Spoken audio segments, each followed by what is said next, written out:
Good morning. Today in our Bible stories, we hear a lot about forgiveness. We hear a story about somebody named Joseph, not Jesus' dad, but a Joseph who lived a long time ago, and about how he forgave his brothers.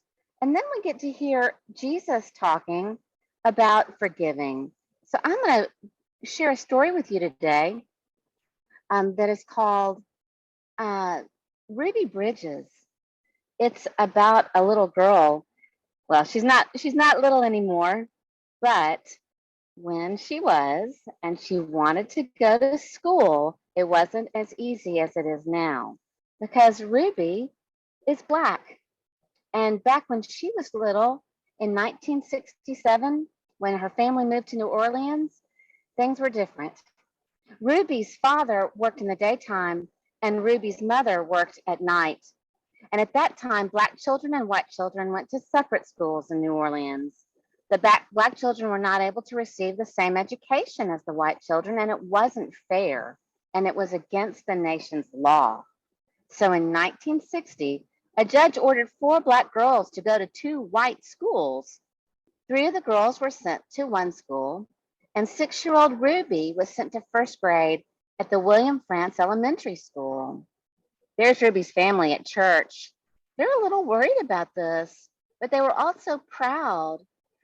We sat there and prayed to God, Ruby's mother said, that we'd all be strong and we'd have courage and we'd get through any trouble, and that Ruby would be a good girl and she'd hold her head up high and be a credit to her own people and a credit to all the American people.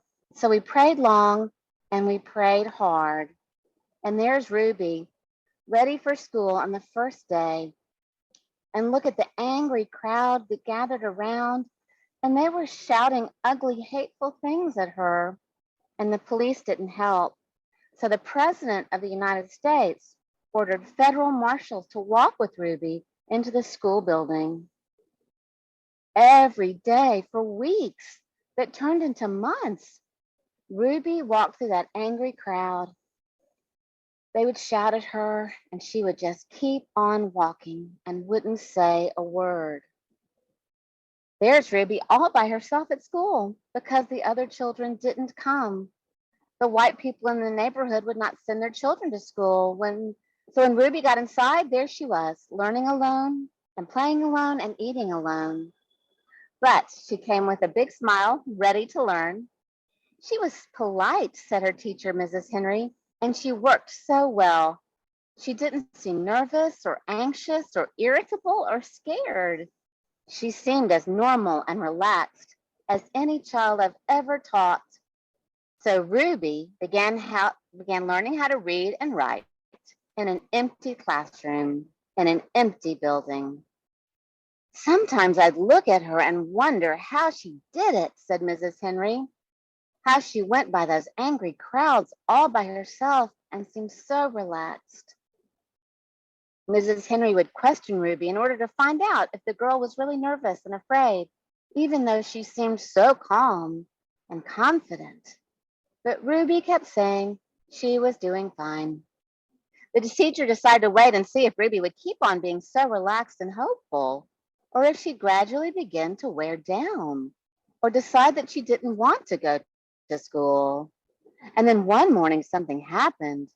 Mrs. Henry was standing at the window of her classroom, watching Ruby walk into the school, walk through the angry crowds. But this time Ruby stopped, right in front of the mob of howling and screaming people. She stood there facing them, and she seemed to be talking to them. Mrs. Henry saw Ruby's lips moving and wondered what Ruby could be saying. The crowd seemed angry enough to kill her. The marshals were frightened.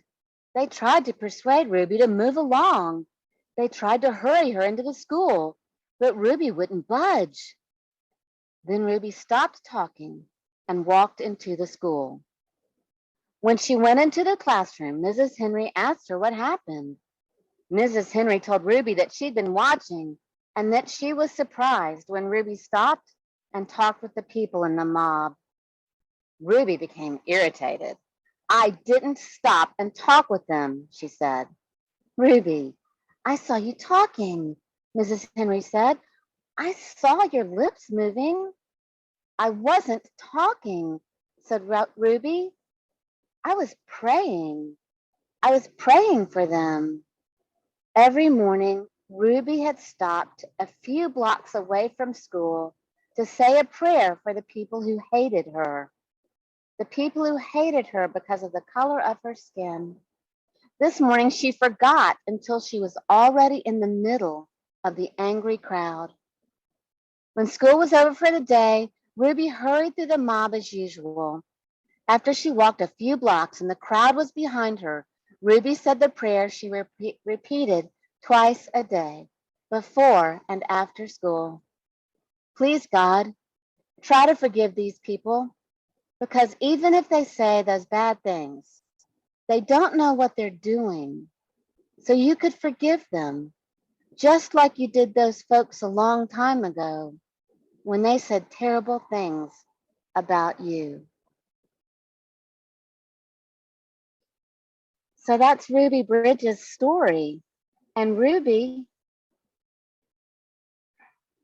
kept going to school. She kept learning, and the other children came back to school too, which was a really happy thing. And they began learning together, children of all different colors. And of course, we know that's the way it should be. But I wanted to share with you this story about Ruby forgiving these people that she didn't know, people who said such mean and hateful things to her. I don't know if her prayer changed them, but it sure gave her the strength to do hard things.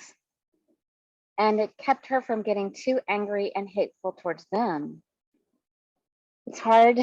Forgiveness is hard, but we keep practicing, don't we? Let's have a prayer. Dear God, forgiving is hard work. So help us when it's time to forgive, to have the words to say. Help us to learn from Jesus and from people like Joseph, from people in the Bible who learned how to forgive in your love. Amen.